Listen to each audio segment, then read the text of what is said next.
Hey, I'm Alex Radical from Board Game Co., and this is News and Week in Review, where we're going to go into a bunch of various things, from the topic of the week, from the various games I played, the videos of the week, all of that and more. And yes, to those of you who loved the movie reviews, they're back. I'm going to keep trying to do them, because I think they're fun, and I don't know, I watch a few movies in the background every week, and so now I'm just going to start talking about them, but I'm going to have them at the end of the show, because I think I'm going to do spoilers, or at least light spoilers. Anyways, let's go ahead and dive into this. Let's focus on the board games first. Let's start off with that. And unfortunately, I don't have my tablet with me. I left it behind when I was traveling. So for the next week or two, you will not have the tablet until I get it shipped back to me. But either way, let's go ahead and dive into this. Starting off with, where are we? The news. The news of the week. Starting off with the news of the week, which is going to be, first of all, University Games and Forbidden Games are unfortunately embroiled in a lawsuit. And University Games has done a bunch of other more mass market games. I think one of the ones that they're more famous for, it's not great that I can't remember the name of it, but it's like a tower thingy, and you're building a tower. It's had like 7 publishers. It has like funny pieces, and you're pulling out columns and putting them on. I don't remember the name of it, but Villa Paletti, and then other games as well. They have a bunch of games under their belt, but they're more of a mass market publisher. They acquired Forbidden Games this past year. Forbidden Games is responsible for Lizard Wizard, Raccoon Tycoon, Mosaic, all of those titles. And unfortunately, it looks like that is not going the greatest. I'll go into it lightly, but you can check with the full listings or statements from both sides, because they're suing and countersuing each other. So effectively, Forbidden Games is suing University Games for not fulfilling their side of the deal in terms of the way they're going to promote their games and showcase their games and things like that. And Forbidden Games, University Games, is suing Forbidden Games for a breach of contract and not really, fully reporting. I don't want to say, because I don't remember all the various nuances back and forth. Effectively, they did engage in an agreement together where University Games is going to buy out Forbidden Games, and then as things have gone on, it looks like both sides are very unhappy with how the other side is fulfilling that agreement, or not fulfilling the agreement, which is not great. The comment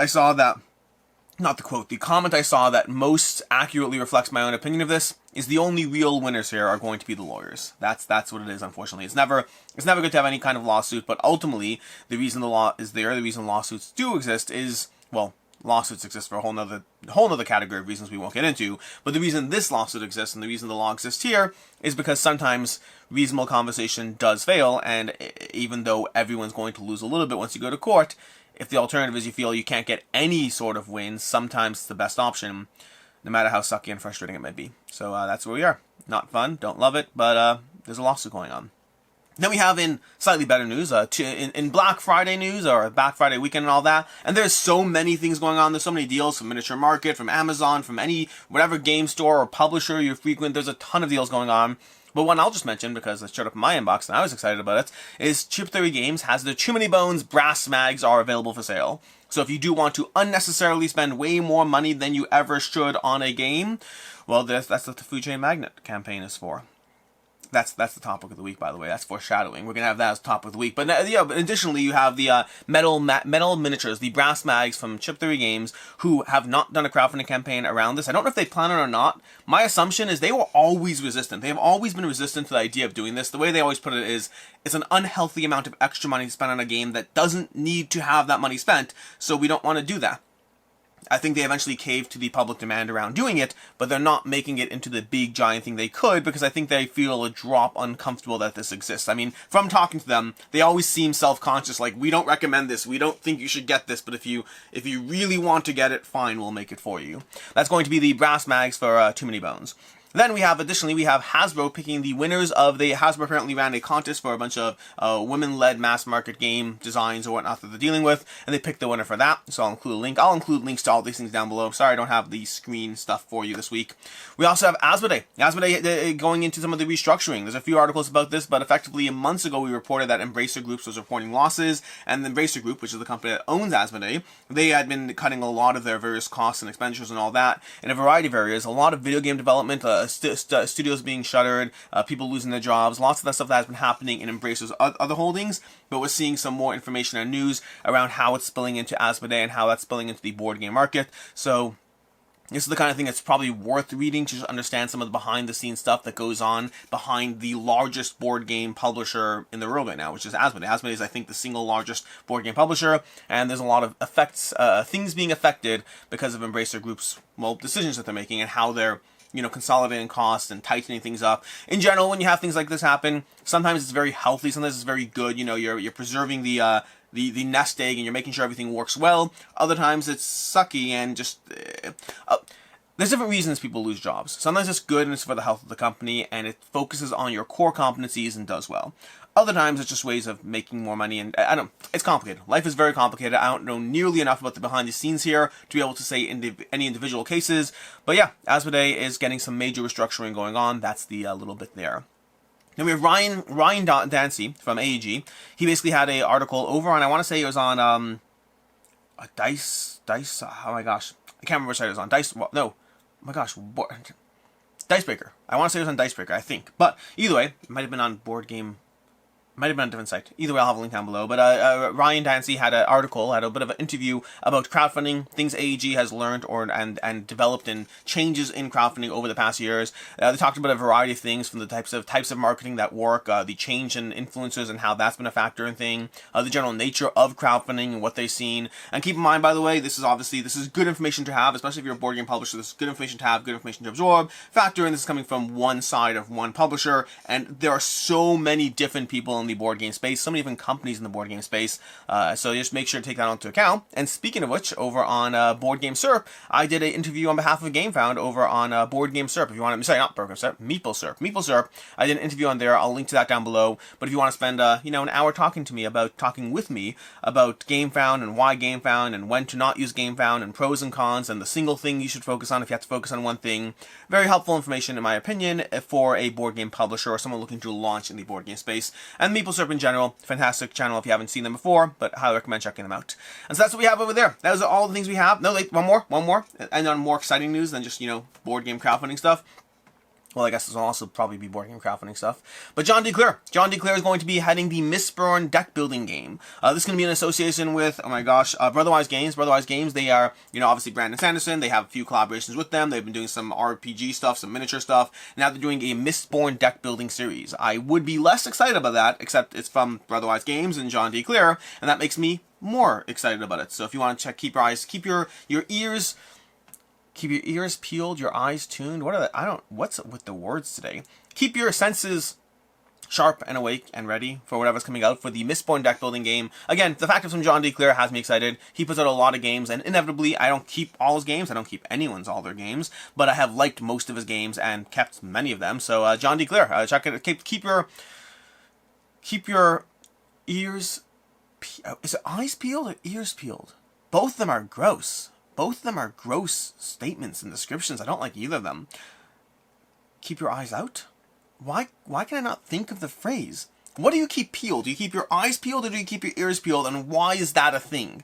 Why is that a sentence we ever say in any of human existence? It's like the skin of your teeth. You ever heard that one? I've talked about this one years ago. The skin of your teeth. It's just gross. Anyways, let's go ahead and talk about the actual board game topic of the week now that I've left you with those senses reeling. The topic of the week is going to be Food Chain Magnate and the absolutely insane amount of expenses going on, the cost of Food Chain Magnate. I debated making a full video on this one, and in general, worth noting as usual whenever this is relevant, conflict of interest. I work for Gamefound, take that into account. This is launched on Gamefound. That's take that into account. Also, this is going to be more critical than not, so disclaimer and all that. But anyways, Food Chain Magnate. Lucky Duck Games launched Food Chain Magnate. They brought Food Chain Magnate to crowdfunding, to Gamefound, in a special deluxe edition. And I'm going to talk about a few different things. I'm going to talk about some of the things that I think lend themselves to the price. Keep in mind, this is not an interview that's being done with Lucky Duck. I have not talked to Lucky Duck. This is all my own sidelines conjecture. Nothing I'm saying is an official statement for Gamefound or Lucky Duck. This is just me, spending time in board games and talking about that. But I'm going to talk about some of the reasons I think the cost is as high as it is. And then I'm also going to talk about how insane that price point is, because I do not get sticker shock easily anymore, and wow did I get sticker shock. Wow did I get sticker shock. So, if you're not familiar with it, Food Chain Magnate is a top 100 game from Splotter Games. It is often criticized, along with most of Splotter games, as being a very amazing game, that's not a criticism, that costs way more than it should relative to the components you get. And then you'll have two camps of people. You'll have the people who are like, wow, those are overpriced, and you'll have the people who are upset at you for like, how dare you criticize this quality board game? And I'm kind of in the middle. I think it's massively overpriced. I think it's worth it. It's an incredible game, and you can't get that quality. Well, it's not true. You can get that quality game for less, but Splotter Games are notoriously overpriced for what you get, and you are often paying for incredibly quality games. I say often because not always, and tastes are subjective. There are people who play Future Magnate and don't like it, but I think in general, Splotter Games is not even a premium publisher. Like, there are premium publishers. There are publishers who put out just nice-looking things and charge you an arm and a leg for it. That happens. Splotter puts out games that are very well designed for their core audience that look like meh and are massively overpriced. So I will both defend Future Magnate as being worth it, while also saying that it's only worth it because that's the price it is, but any other game that looked like that would cost half as much money, so it's absolutely insane. So I'm kind of in the middle, but you know, you'll have people on both sides who are going at it as far as the costs and benefits of a Splotter design. This is all relevant. But Lucky Duck Games came along and said, hey, you know what? Future Magnate is their most popular title. Let's deluxify the heck out of that. Let's work together with Splotter Games and bring you a deluxe version of Future Magnate and the expansion. We're going to give it to you. We're going to bring it to you. It's going to be cool. It's going to be premium. You know that game that you all love that you think is overpriced and is not great looking? We're going to make it great looking, and we're going to make it more overpriced. That's the one that people weren't expecting. And to be clear, I think everyone had different expectations. But for context, a Future Magnate is generally a $100 game, maybe $90, $92, somewhere in the range, depends who you get it obviously, but around $90 for the game. The expansion is usually around $70, and again, prices will vary, but you're looking at around $160 to get the base game and expansion. That is the price of 3 games. There's a reason they're called overpriced. It looks almost like a prototype. Prototype Plus, I'd call it. It looks like a Prototype Plus as far as the game components. Paper money, tiles that don't look like they have any art in them, very laid back. It's got a great aesthetic to it once you get used to it, but you do have to kind of buy into it. I mean, people complain about Casa Burgundy. They haven't even gotten to Future Magnate. And so around $160 for an okay-looking game that is an incredible experience. Lucky Duck Games, when they said they're going to deluxify it, everyone had their own opinions or thoughts, or maybe like me. For instance, me, I didn't have a thought around the price. I assumed it would cost more than this Splotter base game, because you can't charge less for the deluxe version of the game. That would be a problem for Splotter. That would be a partnership with Splotter that involves them undercutting the market. So I assumed it would cost more. To me, more meant maybe $200, you know, up from $150, $160 to $200, maybe $220, maybe somewhere in that range. Like, I kind of thought that, and that was already going to be an expensive game. And then it launched, and the price is €300 for the all-in. If you want the base game, and you can get the base game cheaper on its own. If you want the base game and the expansion, it's going to cost you €300 plus shipping, plus that if you have to deal with that, and that's euros, not dollars. So no matter what you're looking at anywhere between, you know, $350 to $400 for this game, depending on who you are, depending on where you're getting it from. That is a lot of money for a game and an expansion. Granted, they are $150, $160 on their own, but you're more than doubling the price. You're not adding a, you know, 50% increase or even a 100% increase. You're more than doubling the price of the game to get your hands on it. And so right now, as of the time of filming this, the campaign's currently at around $650,000, $700,000. Still doing well, but there's a lot of people who are not happy. There was a constant conversation around the price. There was a further conversation, in fact, King of Average did a full video on this, you can check this out. There's a further conversation around the nature of stretch pay, which has been around for, and this is where I will include my 2 cents as someone who works for Gamefound here, where I don't love this whole thing because stretch pay is already something that has pros and cons to it. Whenever I've talked about stretch pay, I've tried to be as clear as possible, use it responsibly. It can be a great tool if it helps you work your board game spending within your board game budget. It can also allow you to buy things you shouldn't, and so try to be as responsible as possible. I personally don't use stretch pay. I try to avoid payment plans wherever I can in the greater ecosystem, but many people do use them. Many people use them as a way of not buying a $1,000 couch, but buying a $25 a month couch. They can be good tools. They can also allow you to start building up spending that just isn't what you would normally do. So that's a kind of pros and cons of stretch pay or installment payments in general.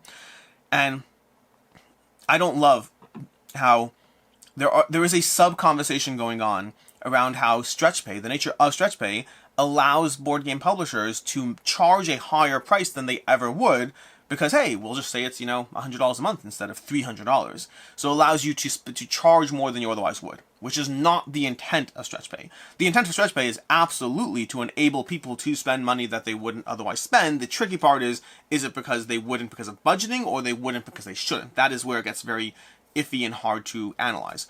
But I don't like the idea that it promotes more expensive pledges. And I can't say it won't, by the way, because Gamefound doesn't decide how much a publisher prices their games at all. And so I can't say what a publisher will or won't do now that they have this tool, which is a tricky conversation that is outside the scope of this topic. But the point is that this game is expensive. Food Chain Magnate, one of my favorite games. At one point it's my top 10. Currently it's in my like top 30, top 40. It's a mental strain, so I don't play it as often as I'd like, but when I do, it is so satisfying.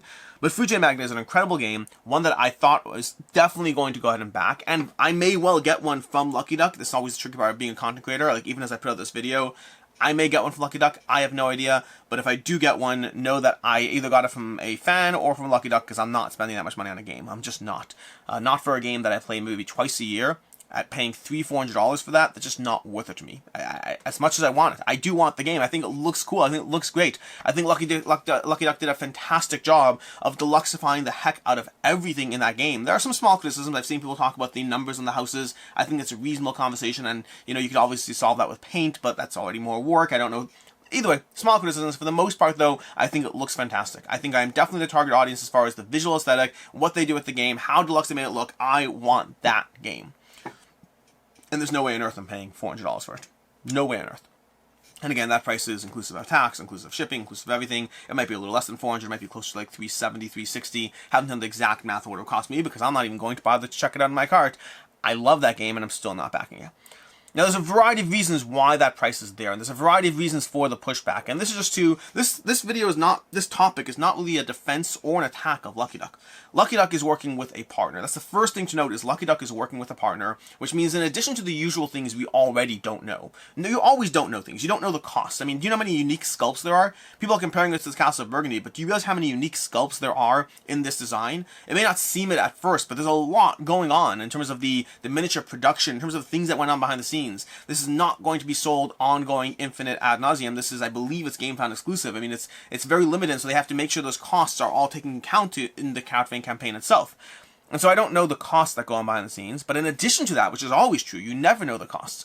But in addition to that, I mean, you could have some degree of market knowledge and conjecture to in some way get you to a point, but you can never know down to the why what something costs. You also don't know the financial relationship with Splotter, meaning the actual financial relationship that involves them allowing them to do this. You don't know what that looks like. And then the last thing we don't know is what Splotter has mandated that they do as part of this. For all I know, and I don't know anything in this conversation, for all I know, Splotter has set the price and Lucky Duck has no say in that.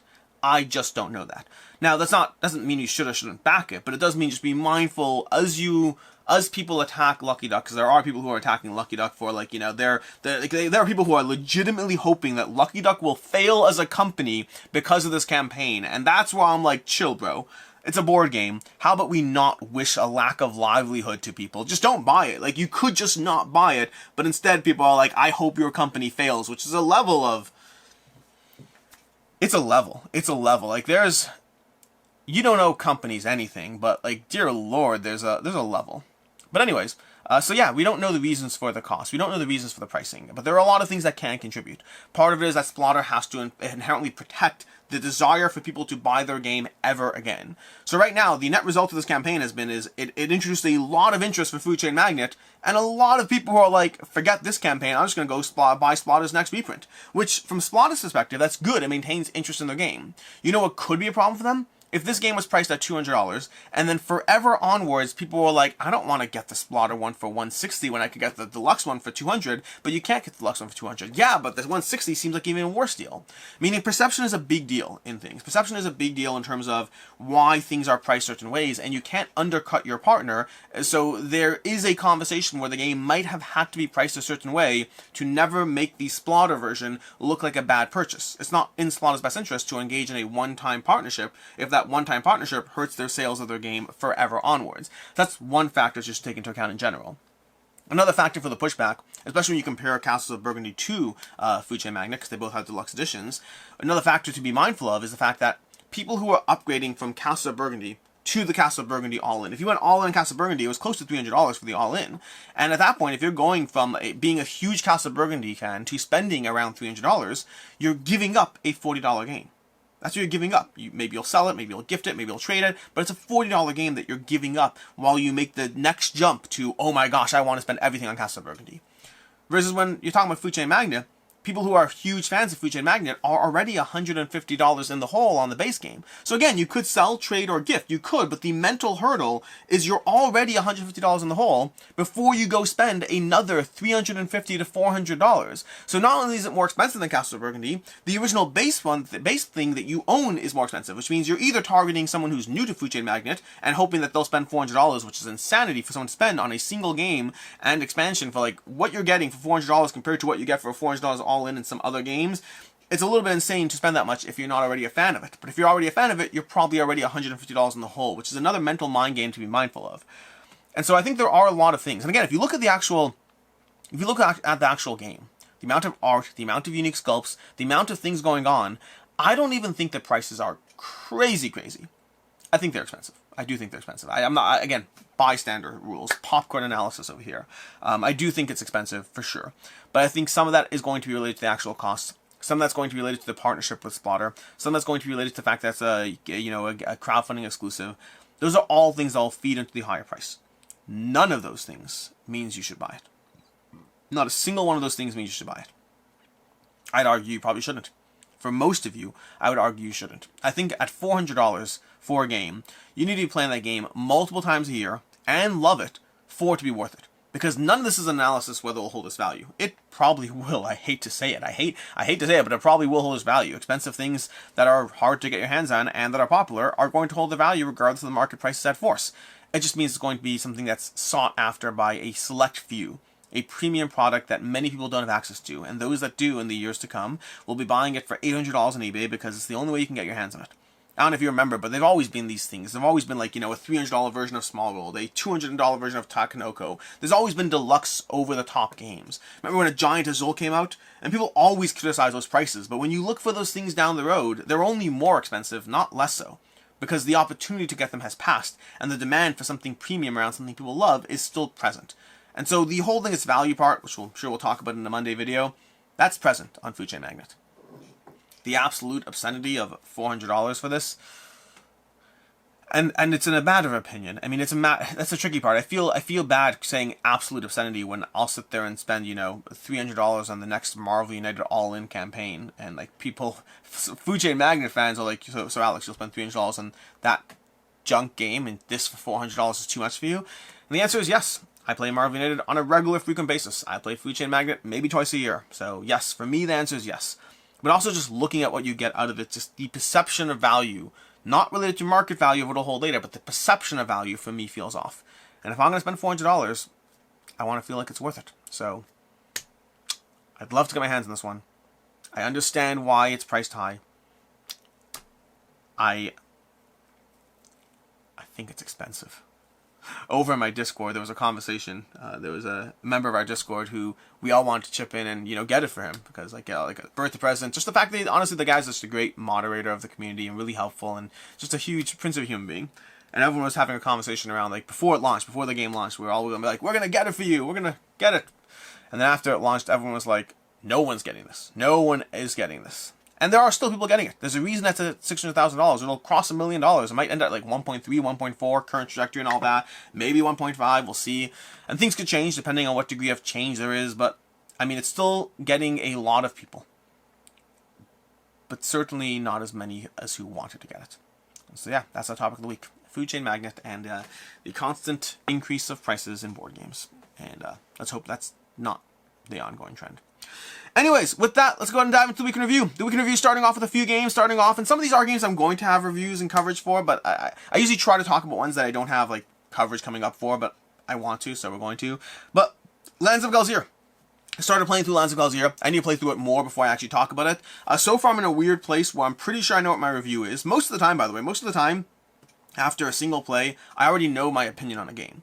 I mean, I shouldn't say most of the time. I always know my opinion on a game after a single play. But I often give it, not often, I always give it multiple plays before reviewing it in order to see whether I'm right or wrong. Because around 90% of the time, my opinion stays true even with more plays. But then there is that 10%. There is that 10% where my opinion goes up or down as I continue to dive into it. And that's when I'm like, oh, you know what? Honestly, things have changed. Like, that's why I don't give it multiple plays to establish an opinion. I give it multiple plays to see whether my opinion that I thought was established is, if that makes sense. Obviously, exceptions are abound, like, campaign games where you're being introduced to things are different. But if I've seen the full game, that's what the competition is. And so with Lands of Galzir, I'm pretty sure I know where my opinion is, and it's just a question of giving it more plays to see where it ends up. In fact, I hope to be playing it through this week on stream. If I'm lucky, I hope to be playing it through this week, but we'll see. But either way, in Lands of Galzir, the basic idea of it is you have a character, you're wandering around the world, and you're engaging in the world around you. You're going on these quests, but they're isolated and broken down to individual game sessions. So you have a game session which gives you an objective, how you win, or try to get points or whatnot, and then it just scores you on how well you did.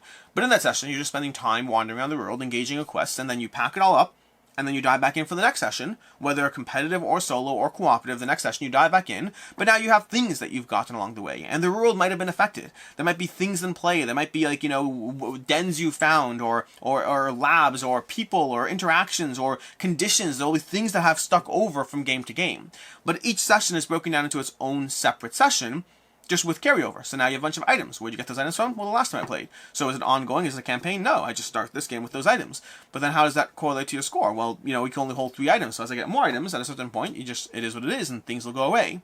And so you're balancing this ongoing living world to a certain extent. And I love so many aspects of it. I love so many aspects of it, while also thinking that it doesn't give me enough of a sense of permanence to the things I'm accomplishing that I don't feel incentivized to largely explore this. I want to keep playing through this. I want to get a few more games under my belt. Not just to establish my review, but because I want to see more. But I don't think this is a keeper for me. But I think it's so well done in some aspects, but ultimately a big core aspect for me is my desire to continue to play with the vast amount of games around me. And I think it's really, really good. And we'll see how it lasts, but as of right now, I'm kind of in the mood of thinking I'll continue to play it for a bit, and then move on from it.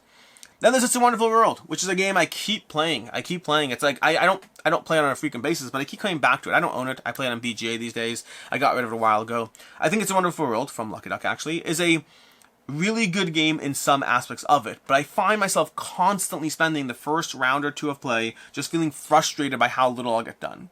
By the time the game ends, it all came together nicely. This is a feeling I get from other games too, like Red Rising is a good example of it. Red Rising from Stonemaier Games is a good example of a game where I don't like the game itself, but I do love the ending and scoring it all up, and I think I have so much fun there, but I have to play the game to get there, which is a little less fun.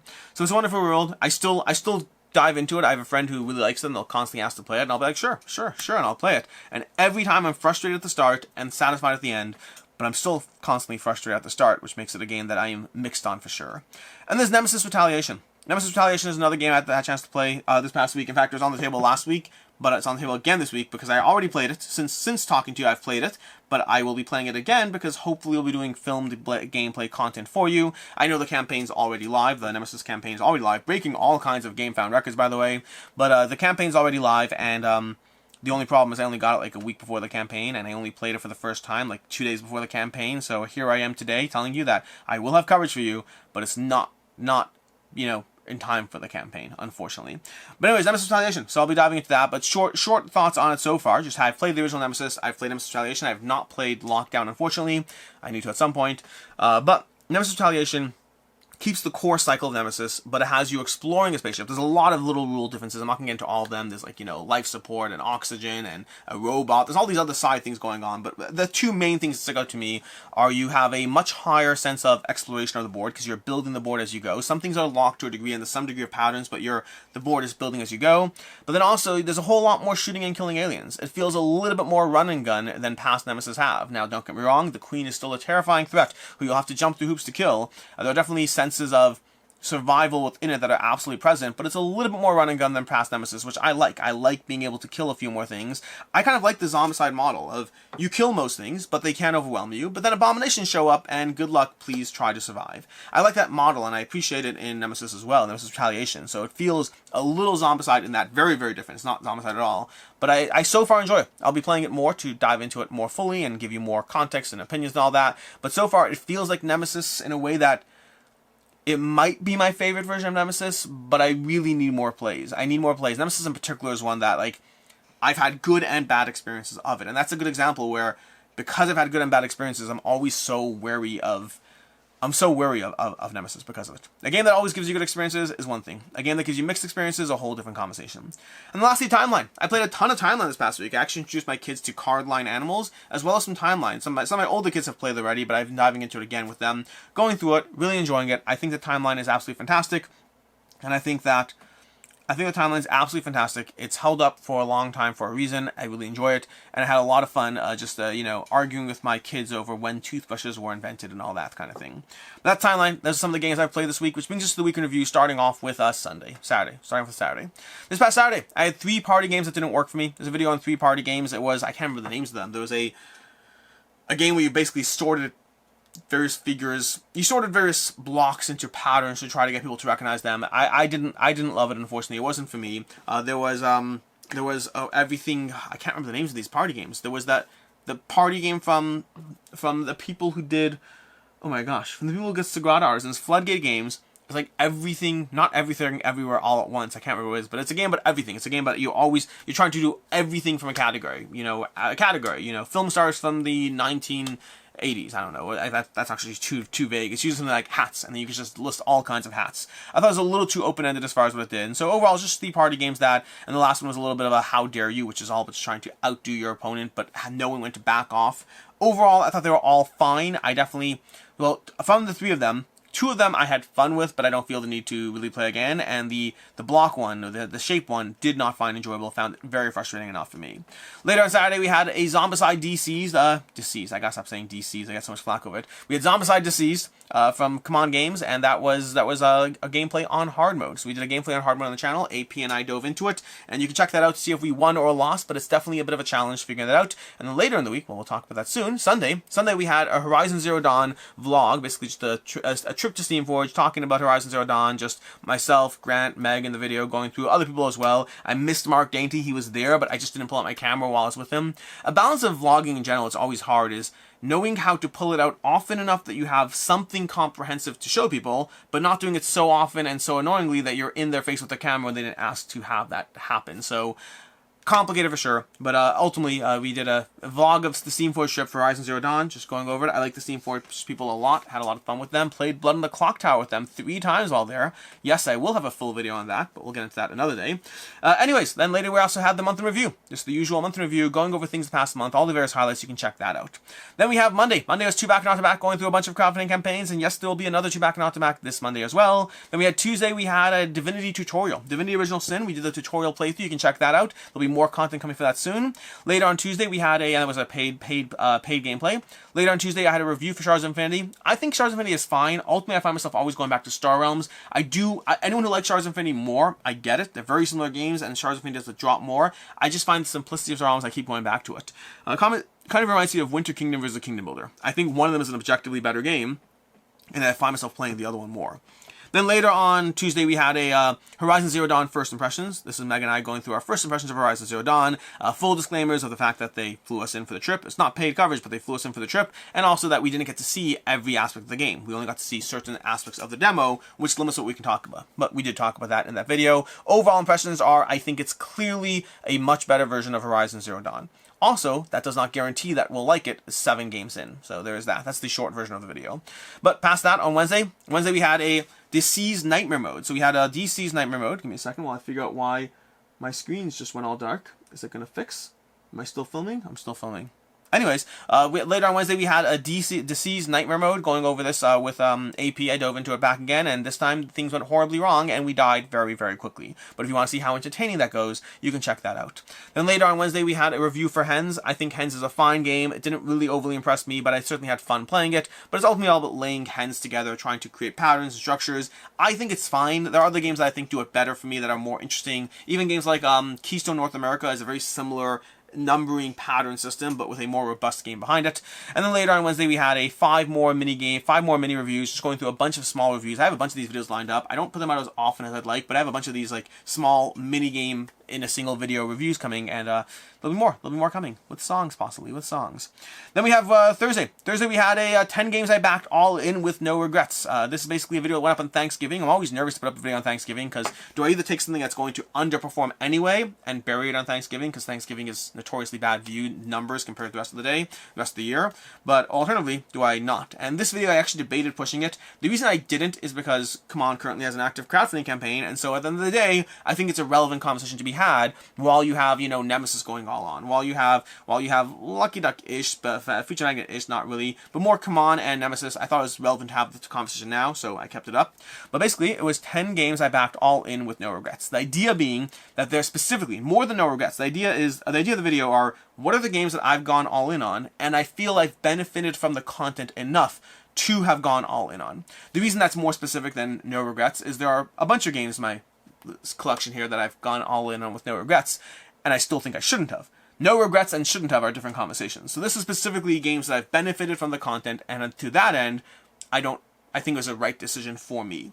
But I'll have another follow-up video where I talk about all the games that I've not benefited from all the content. There were some people who were surprised at some absences from that video, thinking that I would definitely put certain games in that video. And some games, I might not regret it, but I don't necessarily think it's the right decision. And that's a more complicated conversation. Anyways, that was Thursday's video. Friday we had a bunch of things. We had why you do and don't get rid of games. This is a video I did with Meg a while ago, just talking about the reasons to get rid of games, the reasons why you might look at something and decide it's ready to go.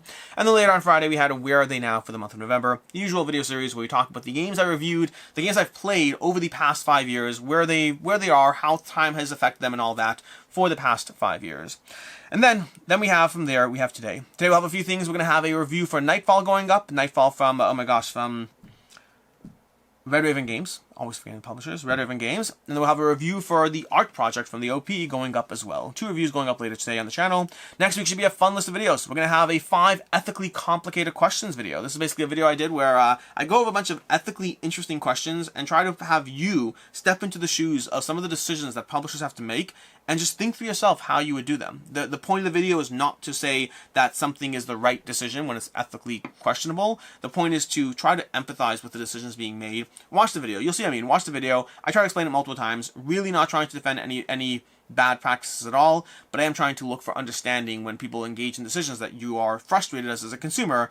And if the shoes are on the other foot, it's a little more complicated. I think it's a fun video to watch. Highly encourage you checking it out, especially if you find yourself upset at board game publishers ever. Then later this week, we'll have a 10 stocking stuffer video, just going over a bunch of stocking stuffer games that I highly recommend you check out for small, cheap, affordable games that I think make excellent gifts. And then you can also check out a review I do for Epic 7 Arise, which is arguably the single most negative review I've ever done on the channel, I think. Arguably. We'll get into that. But usually games I dislike that much find their way into roundup reviews. This one I gave time and attention to. So Epic 7 Arise, feel free to check that out as well. Which brings us to the games on the table. As usual, games on the table are games I hope to be playing this week. Some of them, in fact 3 of these, are games I've already played. We have Divinity Original Sin. We'll be playing some more of this because we'll have some more gameplay content for you. We'll have Nemesis Retaliation, because like I told you, having some more gameplay content for you. We have Moon Rollers from Ivy Games, which I've already played, but I will be playing again, because I actually don't think I'll be doing a video for this. I mean, I'll be doing a review video of this. I don't think I'll have a gameplay video of this. You can actually check out Ivy Games. Already put out a gameplay of this if you want to check that out. I might do a gameplay, maybe. I don't know. You tell me. Tell me if you want a gameplay. Tell me if you care enough. There's already a gameplay out there, and I don't think it's like a giant big box game, but I liked it so far, so we'll see. And then lastly, we have Trickdraw. I lied. I played all 4 of these games. Trickdraw. We have Trickdraw, which I've already played. This is from Good Games Publishing, but I hope to be playing it some more because, again, see notes what I said about playing things multiple times before reviewing them. So, but I got a chance to play this at Gamma this past year, so it has been like 6 months or ish, somewhere in that range. But I do want to dive back into it and see where it goes.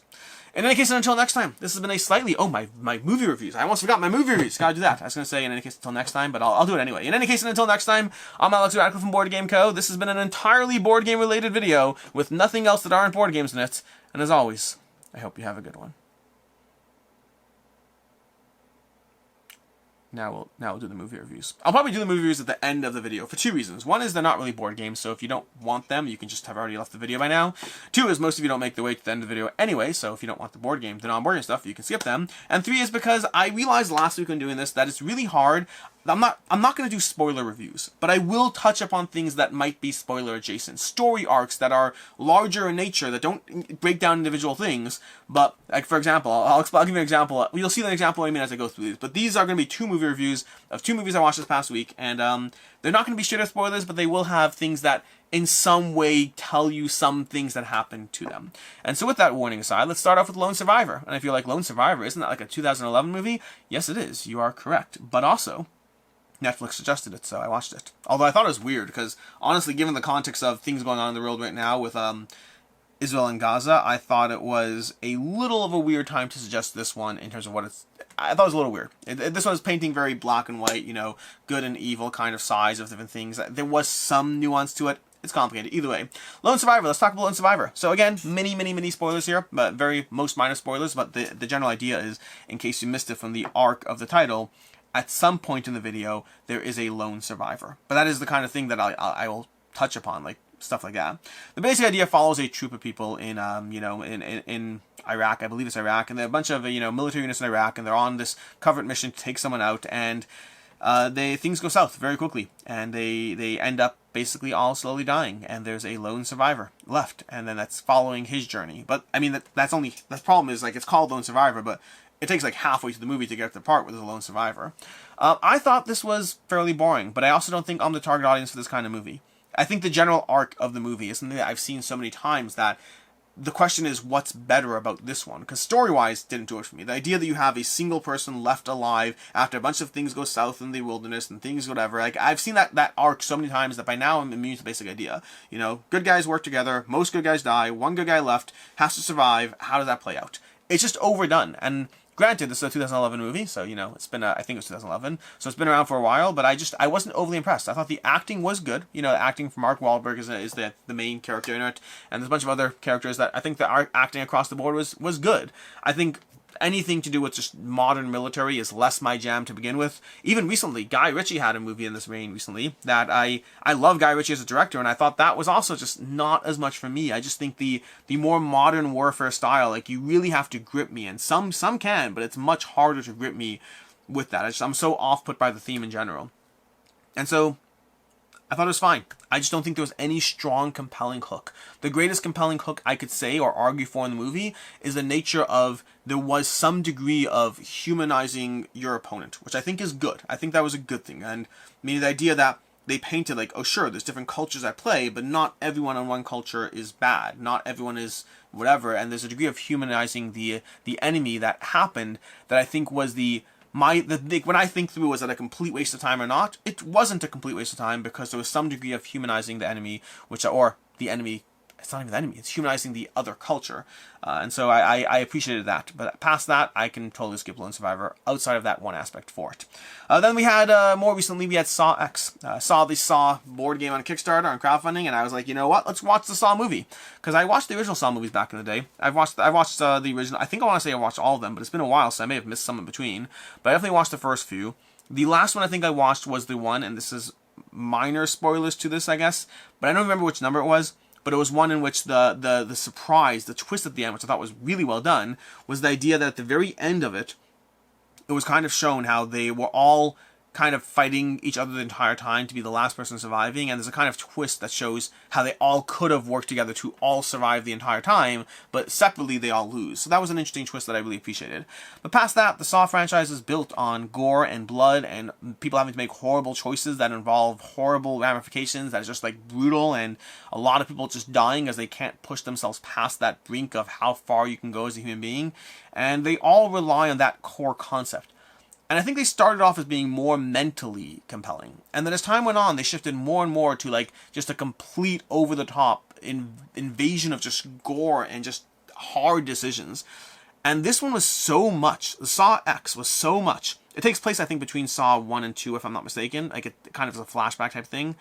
Not that there's enough story for this to matter at all. But it was so over the top that at one point I was like, I'm just going to stop watching. I'm just going to give up. It was that bad. And then I just like left it on in the background and just didn't focus on it. But like the gore and the decisions that people had to make and the visceral way they display just, I mean, this is not for the faint of heart. If you don't like gore, this is not a movie you should go near with a 10-foot pole. As far as the twists were lame. I don't know. I think the original Saw had the best twist. And then the Saw that I mentioned, the one with they're all having to work together, that was my second favorite one. Past that, twist-wise, yeah, there was some twists. There were some things you didn't see coming. But the core idea of it was a revenge story. It's ultimately a revenge story. It's like, Man gets screwed over by other people. Man who has a penchant for trying to come up with murderous scenarios that involve lots of blood and gore takes it out on the other people. That's the penchant for the story arc, and it mostly just involves having to make just horrific decisions about how much of their body are they willing to mutilate, cut off, destroy, self-imposed mutilation to survive. That's the core concept. And if you enjoy seeing people just mutilate themselves in the most bloodily, horrifically gory ways, kudos, enjoy the movie. I thought it was a movie that probably Saw fans would enjoy. I am less of a Saw fan and someone who happened to watch enough of them that I would keep going. Like, if you want a series that does this well for me, Final Destination is a good mix of just, like, over-the-topness, but without being just bloody in your face. Like, there are things in Final Destination that make me just cringe, but, like, there's a difference between cringing at a moment of just sheer blah versus just having the sheer blah just be in your face for 7 minutes straight as you just, like... Not for me. Not for me. I finished it, reluctantly, but I not for me. And so those are your two movie reviews. Those are your two movie reviews for the week. We'll be back next week with more stuff. And until next time, I'm Alex Radcliffe from Board Game Co. Hope you enjoyed this video. And as always, I hope you have a good one.